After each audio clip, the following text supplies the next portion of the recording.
Në rast se vjen një investitor strategjik me bagazh edhe profesional dhe qoftë edhe një brand ndërkombëtar, ajo së pari do ta studioj tregun, po zëm që nuk ka bo kryeministri thirrje për luftë asnjëherë, që këtë ka përsëri disa vite, po e zojmë që edhe ke ku është i mrekullueshëm dhe po e bën, po sakrifikohem ne si popull dhe po paguajmë gjithë importin, vetëm ta kemi rrymën, po e llogarisim që ky ka edhe 80% votav dhe ka edhe qeverisje, por ai momentin kur vjen do t'i ketë bashkëpunëtorët e tij. Kush janë bashkëpunëtorët e tij do t'jenë bizneset që janë relevante dhe që kanë një përqindje të madhe.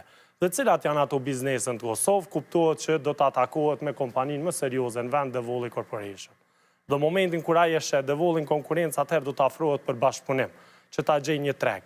Dhe si mundet ai investitor të takohet me Devolin dhe të merr komente të mira për këto institucione, kur çdo ditë bëhet një thirrje kundër bizneseve nga institucionet.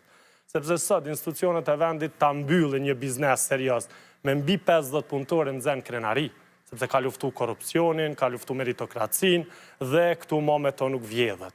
Dhe këto dokra duhet të binë me ekonomi, dhe këto dokra duhet t'i tepërtojmë ne si ekonomist dhe ne si politikan, po qofshin edhe ata ne si ministra. Dhe si mund të sulmohet një kompani çdo ditë nga kryeministri dhe deputetët e tij, kur ne marrim vetëm si përfaqësisht një sigurim fizik i kompanisë Devoli ka pagën e njëjtë sot një ushtari FSK-s. Jemi për të folur për të gjithë spektrin. Një ushtari FSK-s ka pagën sa një sigurim në Devol. Një menaxher në Devol ka pagën sa një deputet. Një drejtor në kompaninë Devoli ka pagën sa një të ministrit.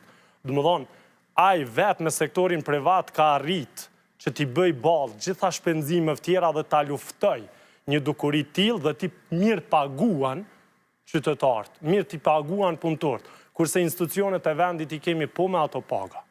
Domethënë sot kemi një gjendje të breshtë të fuqisë punëtore qofshin edhe ato institucionale.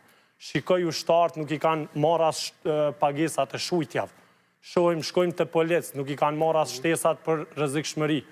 Po flasim për sigurim shëndetësor. Nuk e dëgjuam para 3 vite.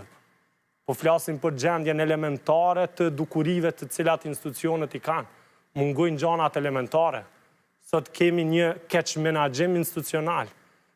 Dhe a duhet ministra të takohen me qytetarin, me utat ekonomike, me lidhjet e bizneseve? Po sigurisht, po gati 3 termine i kanë të nxanë me prokuror, duke u intervistu. Kja është institucioni, ta merr mendja që një investitor i huaj strategjik nuk i shikon këto dukuri, nuk i merr këto masat e sigurisë, dhe pse rrezikon të vjen në Kosovë kur një treg nuk është i sigurt? Kur një treg është i sigurt, nuk është i sigurt kur çdo ditë të mbyllen firmat.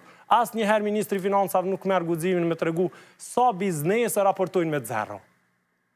Që nuk e din a do ta mbyllin, ata shujnë atë biznes, po rrinë në provën mos po bëhet diçka më mirë. Dhe e shohim Maqedoninë, që oferton edhe pronë, bën lehtësira tatimore, dhe e shohim Shqipërinë, që ofron edhe komoditetin infrastrukturor, vetëm të shkon në Kosovë, të ikë prej Kosovës të migran. Domethënë nuk është shqetësim migrimi i qytetarëve, tash është shqetësim edhe migrimi i korporatave.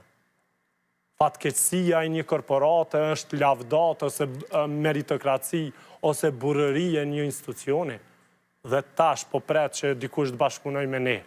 Mjerisht bizneset janë para falementimit, mjerisht bizneset janë gjithmonë duke u goditur edhe nga paga minimale pas një konkurrencë, edhe me rritjet e shpenzimeve elektrike futja në tregun e hapur pas një konsulencë, çdo vendim që merr pas një konsulencë, dhe tashmë do ta kenë atë vlerën e tyre, do ta marrin hakun e tyre, por fatkeqësisht do ta pësojnë qytetarët dhe punëtorët e Republikës së Kosovës.